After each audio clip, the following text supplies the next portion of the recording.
Netaji eye hospital রামচন্দ্রপুরের বিশেষজ্ঞ চিকিৎসকদের উপস্থিতিতে চক্ষু পরীক্ষা ও চিকিৎসা শিবির অনুষ্ঠিত হলো মেজিয়ার রামচন্দ্রপুর গ্রামে।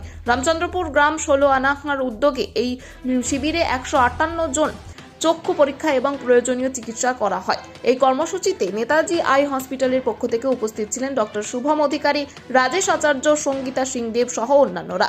একই সঙ্গে ওই দিনই রামচন্দ্রপুর গ্রামের 16 আনার পক্ষ থেকে এলাকার 65 জন অসহায় দুস্থ ও বৃদ্ধ বৃদ্ধার হাতে কম্বল তুলে দেওয়া হয়। উপস্থিত ছিলেন আনন্দমার্গ বিদ্যালয়ের পক্ষ থেকে আচার্য সত্যনিষ্ঠানন্দজি মহারাজ। এছাড়াও উপস্থিত হয়েছিলেন আচার্য পূর্ণ দেবানন্দজি মহারাজ, আচার্য সুদীপানন্দজি মহারাজ সহ অন্যান্যরা। সেবা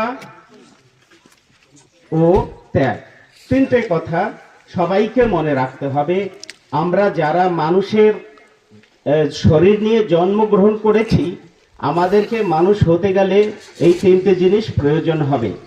প্রথম হলো সাধনা, দ্বিতীয়টা হলো কি সেবা, ও তারপর হলো ত্যাগ।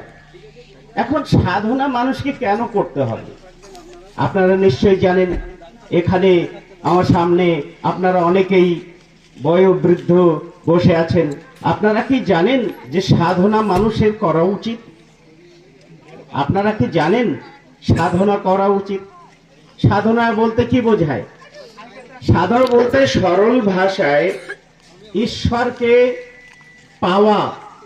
এই মানুষের জীবন। আজ সকাল থেকে রামচন্দ্রপুর যে গ্রামে আমরা ক্যাম্প করলাম, প্রায় 163 জনের মতো মানুষকে আমরা ক্যাম্পের মাধ্যমে সেবা করতে পেরেছি।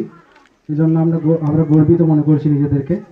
এছাড়াও যেটা মেন বলার সেটা হচ্ছে যে আমরা আজকে যে কারণে এসেছিলাম চক্ষু ছানির জন্য।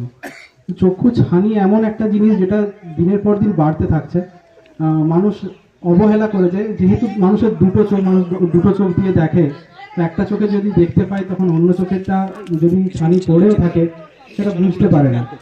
তো আমরা বলবো এই জন্য বছরে একবার করে হলেও মানুষের যেমন শরীর পরীক্ষা করান, সেরকম চোখটাও একবার পরীক্ষা করিয়ে নেবেন। বিকজ চোখ না থাকলে কিন্তু পুরো পৃথিবী অন্ধকার। সো আমরা এটাই বলতে চাই যে প্রতি বছর এরকম যদি ক্যাম্প একটা করে হয় তাহলে অনেক যে মানুষ